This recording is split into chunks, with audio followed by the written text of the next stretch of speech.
In this session, we will learn how to host a full stack job portal project using AWS EC2 and NGINX. This is an essential step toward taking your web apps live and making them accessible to users all over the world. At the end of the session, you should be able to deploy your full stack application on AWS EC2 instance, configure NGINX as a reverse proxy, host front-end application which is developed using Vite and React, serve the backend project which is developed using Spring Boot, and finally test the complete deployment live on the browser. For deployment, open browser, log in into AWS Management Console with your credentials. Then you can start creating a EC2. Under recently view, you can able to see the option EC2, or if it is not found in the recently visited, there is a search bar. There you can search by using the keyword EC2. Then it will list out the results based on your search. Then click on the link EC2. It will navigate to the dashboard where we can create EC2 instance. This is the dashboard for EC2 instance. Here, then click on the instances running. Click on it. So already one EC2 instance is running in my account. Let me show how to create a new EC2 instance in AWS. To create a new EC2 instance, in top right corner, there is a button Launch Instances. Click on Launch Instances, then provide necessary inputs to create a new EC2 instance. Enter name of the instance. Let me enter the name of the instance as EC2 underscore job portal. Then scroll. Next step, you need to select the OS image. By default, it is in Amazon Linux, and also it is eligible for free tier. Let us proceed with the default OS image. Then scroll. Under instance type, by default it is in T2 micro configuration. It is eligible for free tier. So just scroll. No need to create any keyfer. If you want to connect the console using a third-party application, then we need to generate a keyfer. Then go to network settings. Here, under firewall security groups, create a new security group and enable the remaining two protocols, HTTPS as well as HTTP. Then scroll and go to the end. There is a button on bottom right corner, Launch Instance. So click on Launch Instance. It shows the pop-up to take input regarding the keypair creation. We can proceed without keypair. So select the option Proceed without keypair, then click on Launch Instance. Then to return back to the dashboard, in top left corner there is a option, click on Instances. It will return back to your dashboard. So EC2 underscore job portal is the instance just now we created. It takes some time to initialize. Once the status has been changed, like toolbar to checkbox, then we can use it. Now the status has been changed. Now we can use this instance. So click on the instance ID. In this page, find out the tab Security. Click on Security. Note down the security group name. It is Launch Wizard 2. Right click on the security group name. Open it in the new tab. Then go to Inbound Rules. Click on Edit Inbound Rules. Enable the port number for Tomcat server as well as MySQL database. So there is an option to add a new rule. Click on Add New Rule. The type of the rule is custom TCP, and the default port number for Tomcat server is 8080. Then click on the drop down and select the option Anywhere IP version 4. Then add another rule. Rule type custom TCP. The port number for MySQL database is 3306. And click on the drop down, choose Anywhere IP v4. Then scroll, right side there is a button to save the rules. Click on Save Rules. Once the port numbers are enabled for MySQL database and Tomcat server, then return back to the dashboard EC2. Click on the button Connect. In this page, it will display the public IP address of the launched EC2, and bottom there is a button to connect with the console. So click on the button to connect with the console. So it opens a new tab and connected with the EC2 console. So now we need to enable the super user permission. So there is a command sudo space su and check for any updates. Sudo yum update -y. It requires any download. It downloads from internet and updates your virtual server. Then to execute a backend project, we need Java 21. So install Java 21. For installing Java 21, just search command to install Java 21 in EC2 instance. So this is the command we need to use to install Java 21 in EC2. So copy this command, return back to the console. We cannot use Control V, so right click on the console, paste and enter. It will ask your permission, so you can enter Y to give confirmation to install Java 21.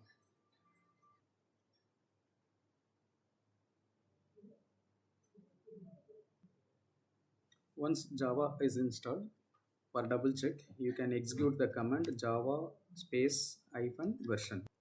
It will display the version number which is installed on this virtual server. Then we need to download the Tomcat from the official website and configure it on the EC2 instance. For downloading a Tomcat, open a new tab, search using the keyword Tomcat 10 download. Then go to the official website. There we can find multiple options to install Tomcat. One of the option is tar.gz. This is the suitable format for configuring Tomcat in EC2 instance. So right click on the file format tar.gz and use the option copy link address. Return back to the console. Execute the command wget space, right click and paste the URL which is copied from the official website. Then use ls command to make sure it is downloaded from the website and it is available in the EC2. Then we need to extract the content of tar.gz file. For extraction, we need to use the command tar space -z vxf followed by name of the file. Just enter 2 letters, use tab, automatically it will take the complete name of the file, then enter. Now the contents are extracted. Use ls. You can see the folder Apache Tomcat 10.1.40. We need to do some configuration on the Tomcat server to execute it and also access the management console. Enter into the folder Apache Tomcat 10.1.40. Then use ls command to explore what are the files and directories available on it. One of the directory is configuration directory. So enter into the directory, use change directory command and enter into the configuration folder. So the folder name is config. So after entering into the folder, use ls to explore what are the files available on it. So we need to enable the admin user to access the management console of Tomcat server. It will be available on the file tomcat-users.xml. So we need to open this file.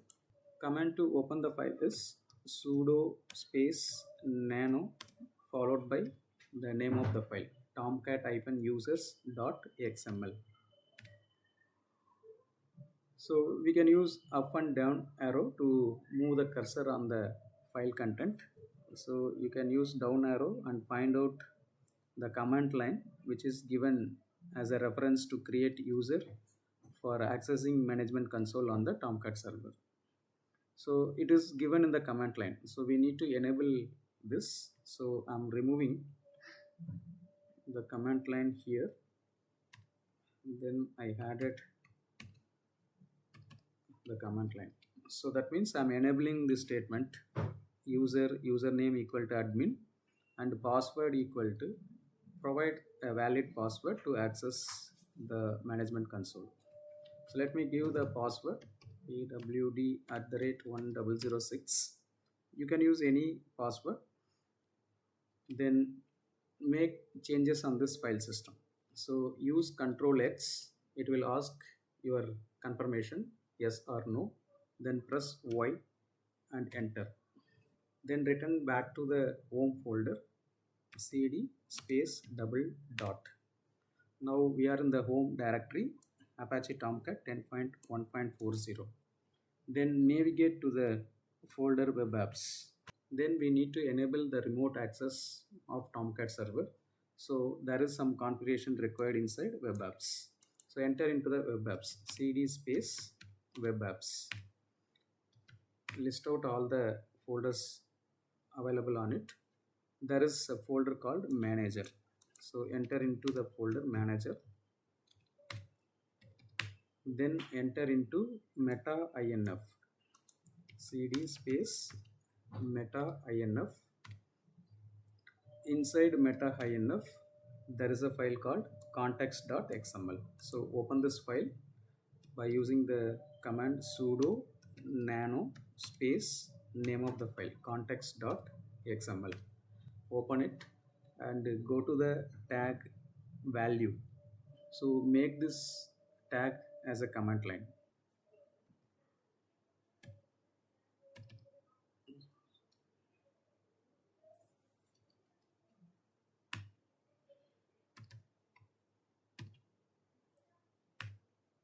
So make this tag value as a command line. That means we need to remove this tag from this particular file to enable remote access. Then save changes, Control X, press Y and enter. Then return back to parent, cd space double dot, use ls. There is another folder, web.inf. So in this folder there is a file called web.xml. In that file we need to increase the file size limit for Tomcat server. The default file size limit for Tomcat is 50 MB. So we are going to generate a WAR file for our backend project. It may increase, it may cross 50. So that we need to increase the default file size limit in the web.xml file. So enter into the folder cd web.inf, list out. There is a file web.xml. So open the file, sudo nano space name of the file web.xml. There we need to find out the tag multipart config. Inside multipart config there is a file limit. So let us find out the size for 100 MB in bytes.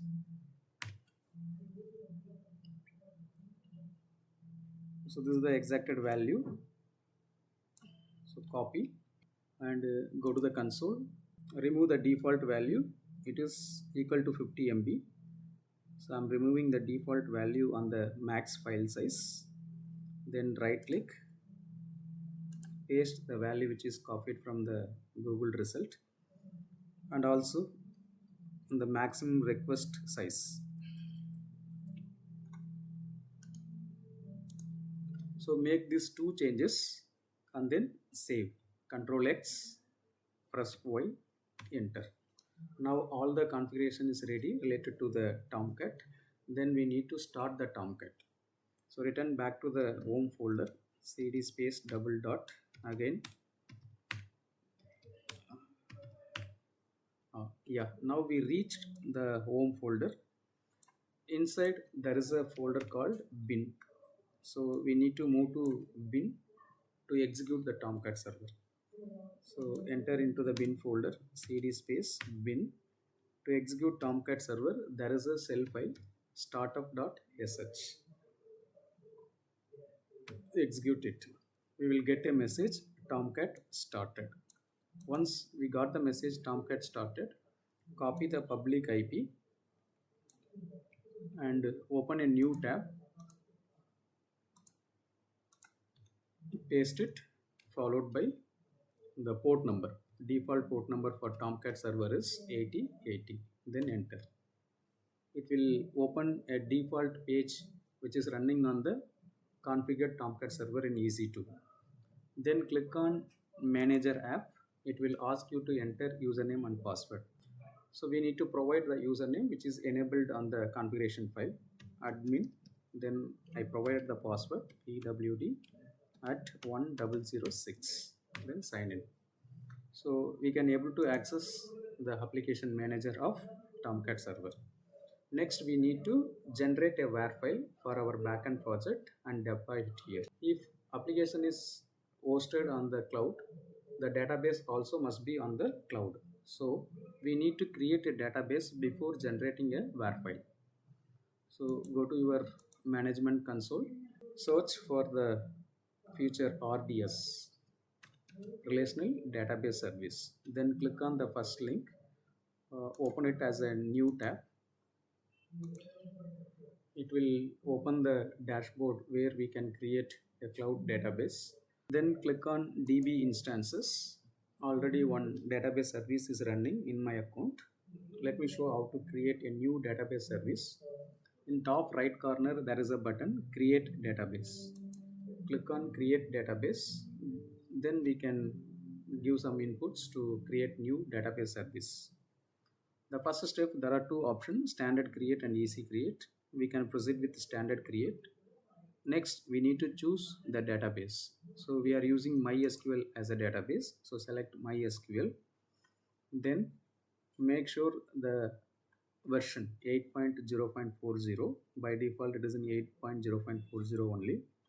Then under templates, you need to choose free tier. Then after, go to the settings and enter the database service name. It's not a database name, database service name. So let me provide the database service name as job portal DB. So enter some valid name in the DB instance identifier. Next, we need to create username and password for this database service. They suggested to use admin. We can change it as root, as it is our local database configuration, and enter password for the user root. So it won't accept some special characters like slash and at the rate. So provide a valid password here. Then re-enter the password. Then scroll down. Go to public access, enable public access. Then under security group, choose existing security group. So by default it is in choose existing security group. Here you can see default option. So remove this default option. Then click on the drop down. What is the security group we created while creating an EC2? Just go to the EC2 dashboard. Under security tab, what is the security group name? It shows launch wizard 2. So the same security group we need to choose. Why? Because we are going to connect the database with the backend project which is running on the EC2. If you selected different security groups, it won't able to establish the connection with the database. We will get error after deployment. So note down the security group, what is there in EC2 configuration, launch wizard 2. The same security group you need to select while creating a database service. In this step, click on the drop down and select the security group launch wizard 2. Why? Because this security group is configured with EC2 instance. Then after, scroll and go to the end. Click on the button create database. It will open a pop-up. Don't select any of the option, just close the window. It start creating a database. It takes some more time. You have to wait until it creates a database. Yeah, the database is created successfully. Then click on the view connection details. It will provide the connection details. What are the username we given while creating a database service, and password, and also endpoint to establish connection with this database. So let me copy the username root, save it on the notepad, and password, and then endpoint. So then we can close, and also I will close this message. Then refresh. Click on the job portal DB. Under connection and security, there is a endpoint and port number. So if you miss it to copy from the message, you can get endpoint details here, and also we remember the username and password which is provided while configuring the database service. Then open MySQL Workbench. Click on the plus symbol to create a new connection configuration.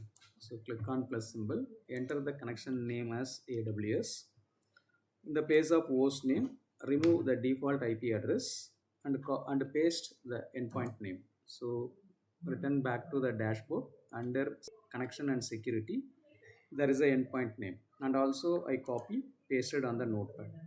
So we can copy the endpoint and paste the endpoint in the place of host name, and port number, the default port number 3306, username is root. Then click on test connection, enter the password which is provided at the time of configuring a database service on AWS. So this is the password I given while configuring database service. So I can enter the password here, click on OK. Then it prompts the message successfully made the MySQL connection. Then click on OK. Again click on OK. So new connection configuration is added with MySQL Workbench. This is for your local database, and this new configuration is created to connect with your cloud database. So click on this connection configuration. It will connect with the cloud database. As per the backend implementation, we need to create a database with the name job portal. So right click on the navigator, use the option create schema, enter the database name job portal. Then click on apply. Again click on apply to execute the query, then finish.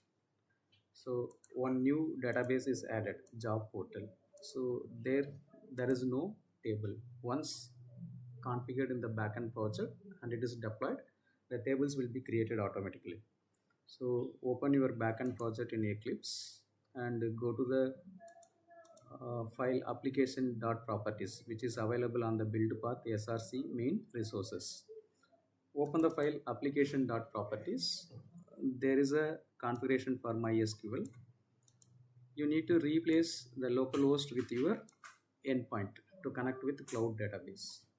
We can copy from the notepad, or we can take endpoint in the RDS dashboard under connectivity and security. Then copy the endpoint and replace the localhost with the endpoint name. Then change the password. This is the password I provided to connect with my local database. Now there is a change in the password to connect with my cloud database. So provide the password which is given at the time of configuring RDS service on AWS.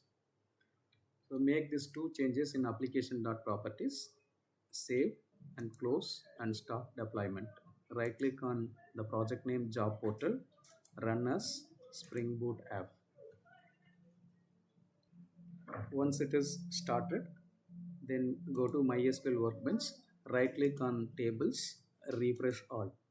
Now you can see all the tables are created here. So that means it is successfully connected with the cloud database and creates tables. Open the table users by executing a select query and create one record for testing purpose. Admin at some mail id xyz.com, name admin and password 123, role 1. 1 means admin, 2 means employer, and 3 for job seeker. So after entering one record, click on apply to execute the query, apply and finish. And execute select query one more time to double check your inputs are saved permanently on the cloud. Then open the table menus, create 3 menu details as per the local database value. Menu ID 1, there I used the image file for icon list.png. Refer your local database and create it, job postings. And second, menu ID 2, logo.png, job search. And third, profile.png, my profile. Then click on apply, execute the query, finish. Then open the table roles, give the mapping configuration details. Column id is auto generated, so no need to provide value for the column id. Role 1 means admin. Admin can access menu id 1, admin can access menu id 2, admin can access menu id 3. 2 for employer, they can access menu id 1 and menu id 3. And 3 for job seeker, they can access menu id 2 and menu id 3.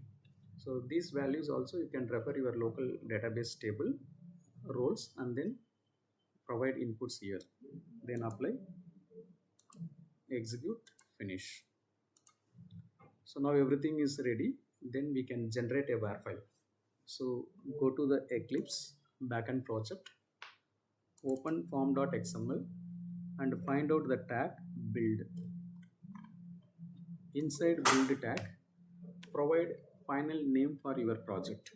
While generating a WAR file, it requires a final name for the project. So inside build, I am adding a tag final name and n capital letter, remaining all in small. And I'm giving the name of the project as job portal. So this will become a file name for the WAR file. So after adding the tag final name inside build, save changes on the form.xml, close, stop existing deployment. Now I'm going to generate a WAR file. So stop existing deployment, right click on the project name, run as Maven build, don't run as Spring Boot. That is for development environment. Now we are going to build a WAR file. So run as Maven build, it will open a pop-up. There is a option for goals. Here we need to execute a command, clean package. The command name is clean package. Then click on run to execute this command. It downloads necessary files from internet and start building your project and generates a WAR file. So let us wait for some time to complete the process. We got a message build success on the console. Once we got the message build success, then right click on the folder target, refresh, then expand it. There we can see the WAR file job portal.war. So copy the WAR file, right click, copy and paste it in the location where you can access it easily. So let me paste it on my desktop. Then go to Tomcat Web Application Manager and use the option WAR file to deploy. Choose your WAR file. Click on the choose file and go to the location where we saved the WAR file. So select the WAR file and click on deploy. It takes some time to configure all the required files for your project execution. Yeah, now the deployment is completed. You can see under the application list, one of the application is job portal. It is already started. So we can test one of the API. Go to your Eclipse, inside controller, menus controller, there is one endpoint, get menus. It doesn't take any input, so it is easy to test using a Postman. It's just for testing purpose. So open a Postman, note down the base URL. Base URL means your public IP address, EC2 instance public IP address. The request type is post, http :// the application running on this particular IP with the port number 8080 slash and the application context name. So name of the application job portal. So provide the application name job portal. So up to this will be treated as a base URL. So along with this, provide name of the API, menus. Inside there is a endpoint, get menus. So I just using this for testing. It's just for testing to check whether the backend project is responding, which is running on EC2. So then click on send, wait for the response. It will bring the data from the database and displays here. So that means the backend application which we hosted on the Tomcat server, which is running on the EC2, is properly responding for the request. Then we can focus on hosting front-end application. Open front-end project in VS Code. Make some changes on the connection configuration. So open the file api.js. Change the base URL as per the deployment. So we can take the base URL. Just now we tested using Postman. Up to this will be treated as a base URL. So copy and paste it here. So update the base URL, and also we don't have SSL certificate. We are running with the HTTP protocol. So if it is running with HTTP protocol, while creating a session, I used the parameter secure. This secure parameter is only suitable for HTTPS protocol. So if you provide secure, it requires SSL after deployment. So that I'm removing the value secure from the session creation, then save. So only two changes in api.js. Then you can close the file, start its deployment. Then execute the command npm run build. It creates a directory with the name dist. Then enter into the folder dist. cd space dist. Then for deployment we need GitHub. So go to the website github.com, log in with your credentials, then create a new repository. So let me create a new repository. If already repository is there, if you want to use existing, you can use it. Otherwise, create a new repository. So click on new and enter the repository name FSD. Then make sure it is having a public access. Then click on create repository. Once the repository is created, return back to VS Code. We need to execute the git commands. If you want to execute git commands in Windows environment, we need to download the installer. Search using the keyword git for Windows, then click on the link and click here to download, and then install it. If you download and install, then only you can able to use the git commands. So after downloading, it will be available in your downloads folder. Then just double click and follow the instruction next. It will complete the installation. So I already installed, so that I cancel the setup. After installation, you can close the VS Code and open it again. Then only the command prompt will recognize the git commands. Then use the command git init. Then add the remote origin. So where we can get remote origin, after creating a repository, it will provide all the details about your remote origin. So you need to copy this and paste it here, enter. Then create a main branch. So git branch hyphen capital M, name of the branch, main. Then after, add all the files from this location to git repository. So git space add space dot. Then execute the command commit git commit hyphen m and provide some message. So just I enter the message as 1. Then push all those things to your repository by executing the command git push hyphen u origin main. Push all the content to main branch, then enter. So once it is done, go to the dashboard where you created a repository, just refresh the URL. Now you can see all the files, deployment files are available in the git repository. Then we can bring this to EC2 instance for deployment. Then go to EC2 console, install the NGINX server to deploy the frontend. So here you can use the command sudo yum install NGINX-y. So once the installation is done, then go to the location. So from root, use ls command to see what are the folders are available, what are the directories are available. One of the directory is etc. So enter into the directory cd space etc Inside there is a folder with the name NGINX, GNINX. Just type 2 or 3 letters, then use tab, automatically it will take. So enter into that folder, then enter into conf.d. So use ls. As of now there is no file in this location. Now we need to create a configuration file. Sudo nano, name of the file default, spelling is important, default dot config, conf, then enter. Here we need to write some small set of statements to create reverse proxy.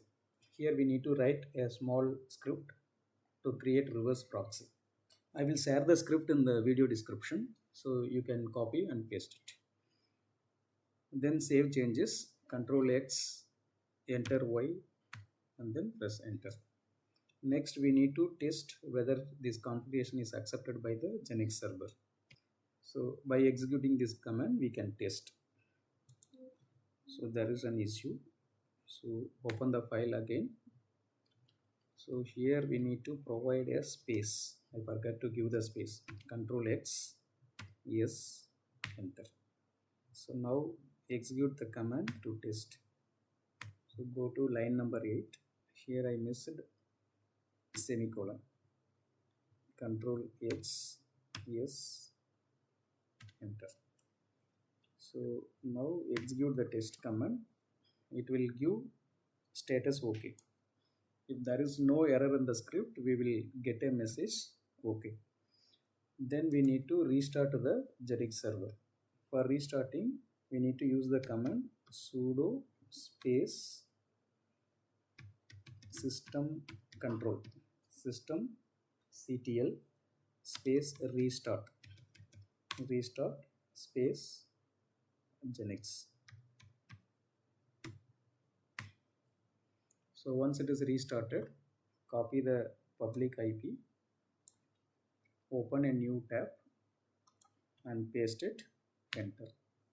It opens the default page of NGINX server. So if we got this page, the configuration is perfect. Then we need to bring our front-end deployment files and save it in this location. Then it will get executed. So go to the console, EC2 console, install git sudo yum install git, then give confirmation yes. After installing git, we can bring data from the repository. So before creating a clone, you can go to the root folder, cd/, then enter into home, then enter into EC2 users where we configure the Tomcat.